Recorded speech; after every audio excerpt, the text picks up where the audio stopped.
मन्दस्मितोदश्चित मञ्जुलास्याम्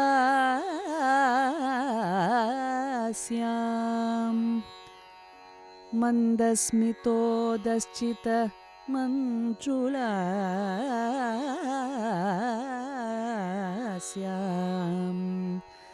कणन्निण्टाल वरकुङ्कुमेन श्रीसुन्दरेशेन समो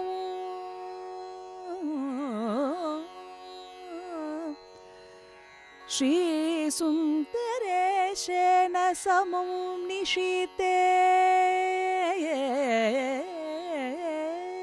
प्रेङ्काधिरूढा भजमीननेत्रा भजमीननेत्रा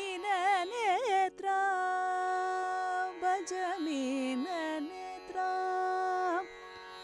दविष्टलोकांश्च दयोर्मिलेन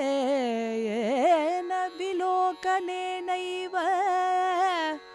विशालनेत्रा विशालनेत्रा मत्स्या इवार्भान् परिपालयन्ति डोलाविहारं तनुते जशाक्षी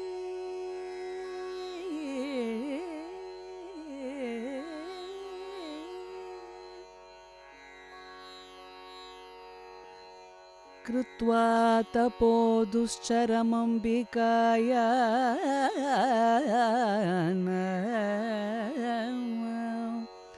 कृत्वा तपोदुश्चरमम्बिकाया माता भवामीति मनीषया माता भवामीति मनीषया प्राप्ता पुरा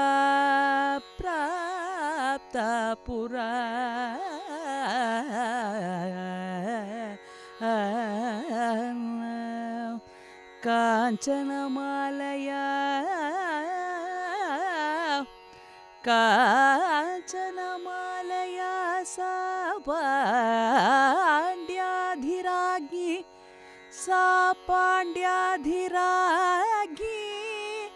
वितनोतु भव्यम्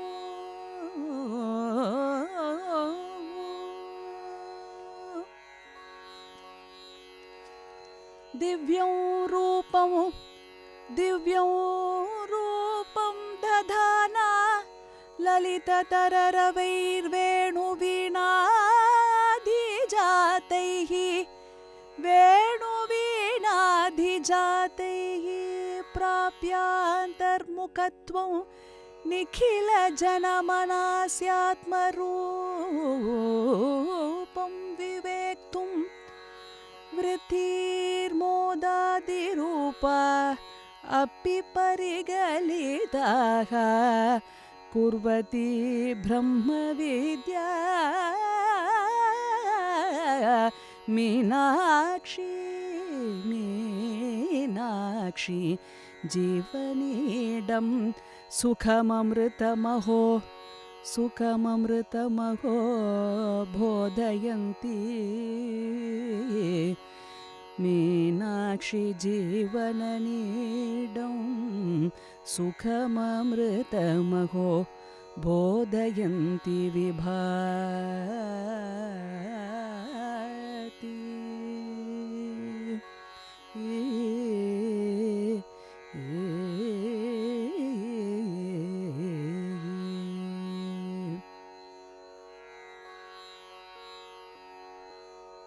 प्रेङ्कामारुह्य पत्या सह सुररमणी गर्वनिर्वापिकाभिः नारीभिर्गीयमाना नवनटनैस्तोष्यमाना च नित्यम् आनन्दं देवभोग्यं आनन्दो देवभोग्यं दिगिति सुमनसा दधाना विरक्तिं सान्द्रानन्दमहेशं परममृतमहो बोधयत्यम्बिकेयम्।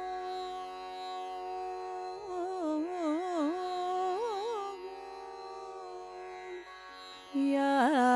देवी द्वादशान्ते वसति विशदया प्रज्ञयैवाधिगम्यां यस्याः प्राप्त्यै विदते श्रुतिरपि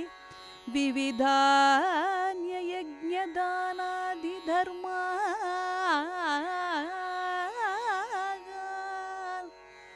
साक्षात्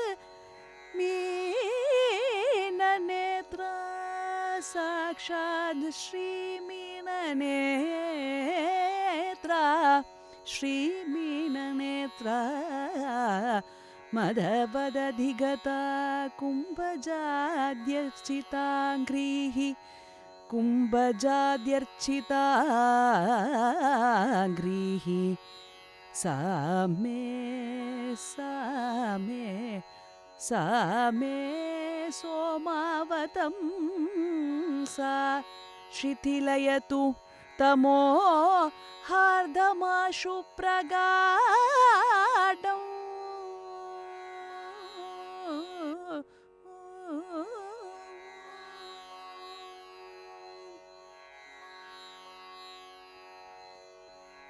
यस्यागेहं विशालम्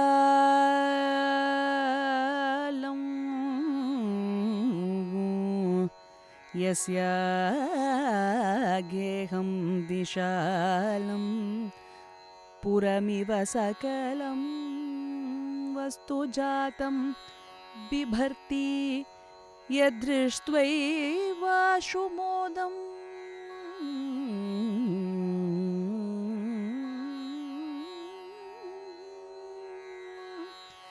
यदृष्ट्वैवाशु मोदं वहति भुवि जनो नास्ति कोऽपि प्रकामो स्तम्भैर्हेमैर्विचित्रैरपि शिखिरवरैर्गोपुरैः शौकनीडैः तीर्थैर्हेमाभुजिन्यादिभिरपि परितो भासमानम् भासमानो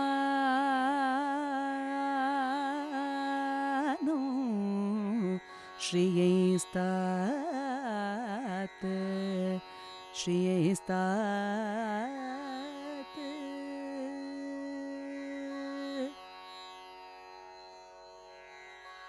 सा हि श्रीरमृता सदामिति ऋचः सामानि यस्माद्यजुंश्याम्नायो विदधाति तत्परशिवे मीनाक्षी विद्यां त्रयीं मीनाक्षी विद्यां त्रयीं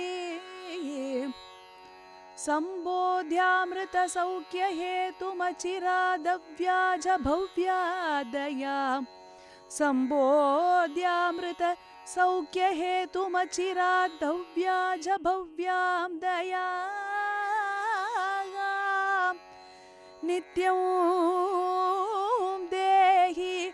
नित्यं देहि नित्यं देहि सुते जगज्जननी ते भूयोऽपि भूयो नमः।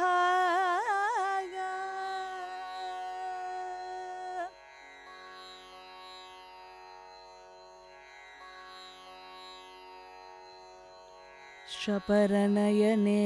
शान्तराध्ये शफरनयने शान्ताराध्ये शिवार्धशरीरिणी प्रचुरय सुखं दुःखं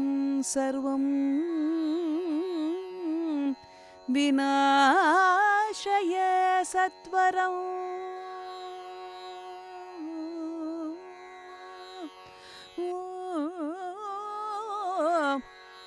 सफलजनिं शक्तिं देहे निराकुरु सद्धने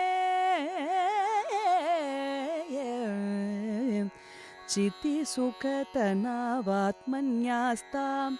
चितिसुखतनावात्मन्यास्ता मतिर्मम सन्ततम् मतिर्मम सन्ततम्